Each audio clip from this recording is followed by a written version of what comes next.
les amis, salut les potos, salut à tous mes abonnés, bienvenue à ce nouveau numéro d'information sur votre chaîne de sport préférée, Viking Débrief Connaisseur Connaît.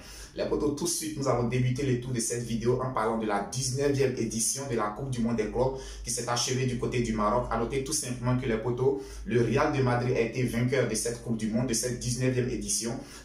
Lors de la finale, les Madrilènes étaient opposés au club saoudien de Al Hilal. Le Real s'est imposé sur le score de 5-3. Les potos, je dirais que c'est une victoire qui vient à point nommé parce qu'on le sait tous en championnat. En ce moment, c'est très compliqué pour les Madrilènes. En championnat, c'est vraiment difficile et je pense que le Real de Madrid était dans le noir. Avec cette nouvelle victoire, avec ce nouveau titre, je pense que la troupe à Carlo Ancelotti, désormais auront les ressources nécessaires d'aller pouvoir convoiter ce titre 2022-2023 contre le rival éternel, le FC Barcelone. Donc je disais, le Real de Madrid s'est imposé sur le score de 5-3. C'est une très belle victoire, c'est toujours satisfaisant de remporter un titre. Alors ce trophée vient encore s'ajouter à la galerie de trophées du Real de Madrid qui était déjà bien garnie. Ce trophée vient encore étouffer cette galerie. Mais les potos, pour moi, j'ai une sonnette d'alarme à tirer. Aujourd'hui, je vais encore une fois de plus parler de la défense du Real de Madrid. Les potos, peut-être que vous direz que j'exagère, mais je ne cesserai jamais de parler de cette défense du Real de Madrid tant qu'elle continuera à encaisser des buts à chacune de ses rencontres. Oui, les potos, il faut le souligner. Tout à l'heure, j'ai essayé de faire un point sur le nombre de clean sheets réalisés par la défense du Real de Madrid et Thibaut Courtois depuis le début de la saison 2022-2023. Je pense que le Real de Madrid est à 9 clean sheets. Les potos, c'est trop peu pour une équipe comme le Real de Madrid. C'est vraiment trop peu. Je pense que cette défense, il y a vraiment du boulot, il y a du travail à faire avec cette défense. Le problème n'est pas qu'ils n'ont pas de bons éléments. Individuellement, cette défense est constituée, est composée de très bons joueurs. Eder Militao, c'est un très bon défenseur. David Alaba est un très bon défenseur. Donc aujourd'hui, au niveau de la défense du Real de Madrid, il y a des très bons joueurs. Rudiger, qui est venu les rejoindre cette année, est aussi un très bon défenseur.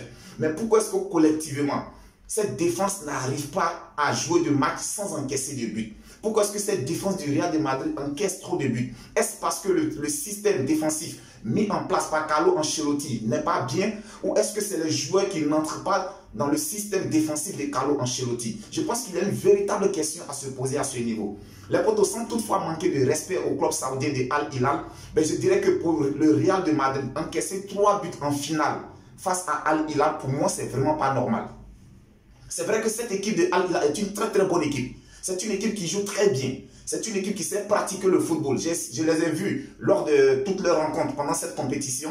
Je pense que si elle est arrivée en finale, ce n'est pas immérité. Mais pour moi, je dirais que lors de cette finale, pour les personnes qui ont regardé ce match, le Real de Madrid a dominé ce match durant toutes les 90 minutes. Alors, un match que vous dominez, un match que vous maîtrisez de la tête aux pieds, comment est-ce que vous arrivez à encaisser 3 buts au cours de ce match-là? Donc, je pense que franchement, les potos, il fallait qu'on le dise. Il y a vraiment un véritable problème au niveau de la défense du Real de Madrid. Alors, lors de cette finale, il faut saluer vraiment le gros match de Vinicius Junior et aussi de Federico Valverde. Je pense que vraiment les deux ont tiré leur épingle du jeu. Karim Benzema était incertain de disputer cette finale, mais je pense que le Madrilène voulait ajouter à son palmarès personnel ce trophée-là. Donc, il a effectué le déplacement, il est arrivé le jour de la finale, il a pris part et il a été buteur. Je dirais que c'est vraiment de bon augure de voir que le capitaine madrilène soit de retour. Mais les potos, pendant ce temps, pendant que le Real de Madrid était en train de célébrer son nouveau trophée, je dirais que du côté de l'Espagne, le FC Barcelone en a profité pour creuser encore un peu plus l'écart entre eux et le Real de Madrid. Le FC Barcelone effectuait un déplacement très difficile du côté de Villarreal. Les potos, c'était vraiment un déplacement périlleux, dangereux. Mais je pense que les Barcelonais, on le sait cette année, les potos, c'est une équipe qui sait voyager. C'est une équipe qui sait se déplacer. C'est une équipe qui a les capacités, les qualités nécessaires de pouvoir aborder chaque match comme il se doit. Oui, le déplacement du côté de Villarreal était vraiment difficile. Et je pense que les protégés de Xavi le savaient. Alors, ils sont partis, ils ont pu s'imposer sur le score de 1-0. C'est une petite victoire, mais très prestigieuse parce que cette victoire permet désormais au FC Barcelone de reléguer le Real à 11 points. Désormais, il y a 11 points qui séparent le FC Barcelone du Real de Madrid. Je dirais que pour moi, il serait difficile pour le Real de Madrid d'aller chercher ce FC Barcelone. Parce que défensivement, ils sont solides. Oui, contrairement au Real de Madrid qui est fébrile défensivement depuis bientôt 2 saisons, depuis l'arrivée de Xavi, je pense qu'il a fait un gros boulot avec la défense du FC Barcelone qui était vraiment le talon d'Achille de cette équipe.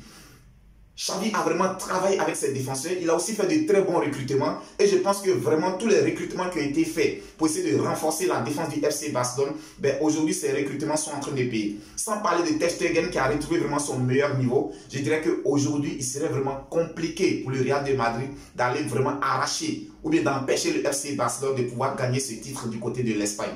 Donc les potos, il faut noter que le FC Barcelone s'est imposé du côté de Villarreal sur le score de 1-0. Les potos, du côté de l'Angleterre, on a Arsenal qui recevait Brentford, match mis entre les deux formations sur le score de 1 partout. Je dirais tout simplement que pour cette seconde partie de championnat au niveau de l'Angleterre, les Gunners d'Arsenal sont en quête d'un nouveau souffle. Après avoir démarré la première partie tambour battant, je dirais que Arsenal avait convaincu tout le monde, avait mis tout le monde d'accord que cette année était la saison des Gunners d'Arsenal. Mais je pense que depuis 3 matchs, Arsenal est en train de nous faire mentir. Arsenal est en train de nous permettre de nous poser des questions. Les potos, je l'avais dit, avec les Gunners d'Arsenal, il faut toujours avoir une petite réserve de surprise de côté. Parce qu'on ne sait jamais avec ces Gunners d'Arsenal. On ne sait jamais avec tout ce que Arsenal nous a démontré lors de la première partie du championnat.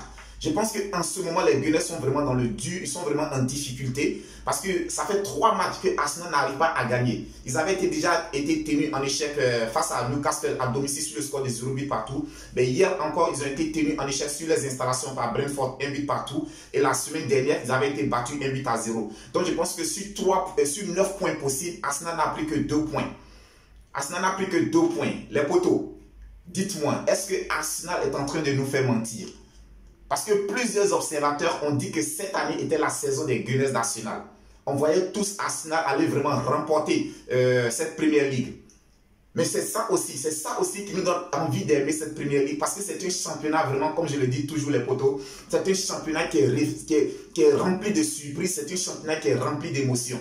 Alors pendant que Arsenal était en train de se faire tenir en échec sur ses installations, notez tout simplement que Manchester United, quant à eux, sont allés s'imposer du côté des Leeds United sur le score de 2-0. Les Mancuniens continuent toujours sur la série d'invincibilité. Je dirais toujours grâce à leur attaquant vedette Rashford. Aujourd'hui, Manchester United est vraiment bien parti aussi pour concurrencer Arsenal ou bien Manchester City pour le titre. Avec cette victoire, désormais les Mancuniens reviennent à seulement 5 petits points d'Arsenal et à 2 points de Manchester City. Donc je dirais que c'est une très grosse performance que les Mancuniens sont allés réaliser du côté des Leeds United. Alors, quant à Manchester City, je pense qu'ils n'ont pas raté de saisir l'occasion du faux pas d'Arsenal. Manchester United et Manchester City étaient opposés à Aston Villa. Les Citizens se sont imposés sur le score de 3-1. Alors, c'est une victoire qui permet à Manchester City de revenir à 3 petits points d'Arsenal. Désormais, Manchester City revient à 3 petits points d'Arsenal. Et les potos, il faut noter très bien, le mercredi prochain, c'est-à-dire d'ici 2 jours, il y aura Manchester City qui se déplacera du côté d'Arsenal.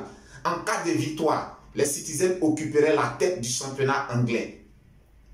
En cas de victoire du côté d'Arsenal. Les potos, moi je ne peux pas comprendre comment est-ce que Arsenal a pu se mettre en difficulté autant. Ils avaient pourtant les cartes. Ils avaient vraiment tout entre les mains pour pouvoir être champion cette saison-là.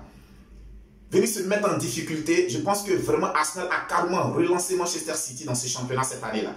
Et en cas de victoire, les Citizens occuperaient la tête du championnat anglais. Je pense qu'à partir de ce moment, si Arsenal le mercredi n'arrive pas à s'imposer face à Manchester City, pour moi les potos, je dirais que le titre, Arsenal devra l'oublier cette année.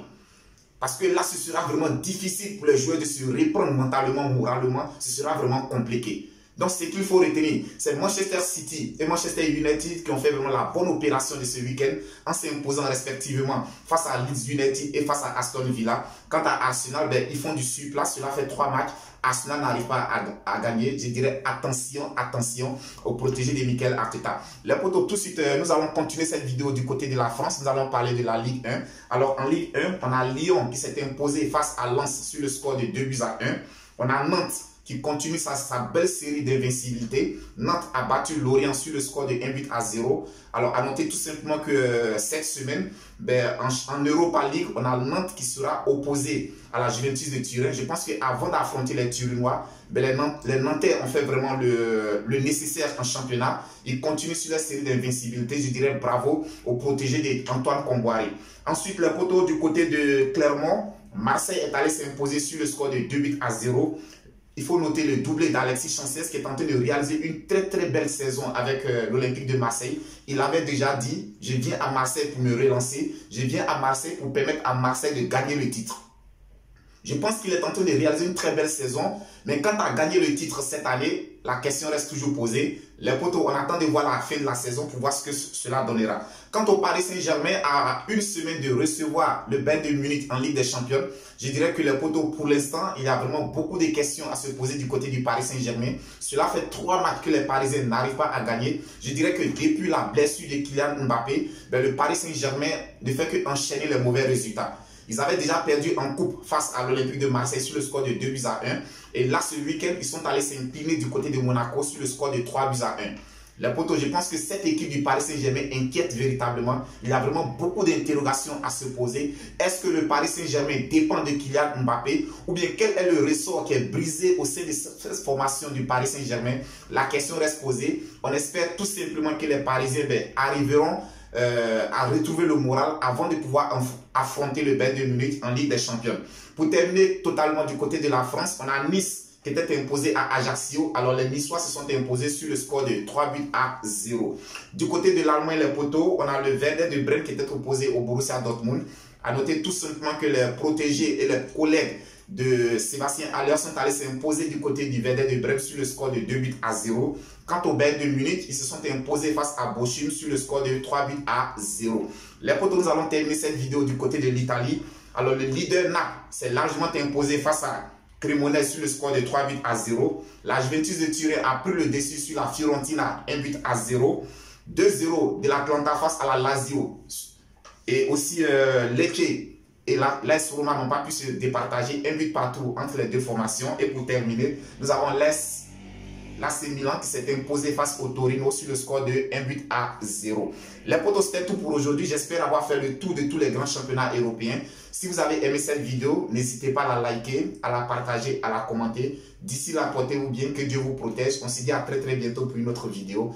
On reste tous Viking Débrief, connaisseurs, connaît.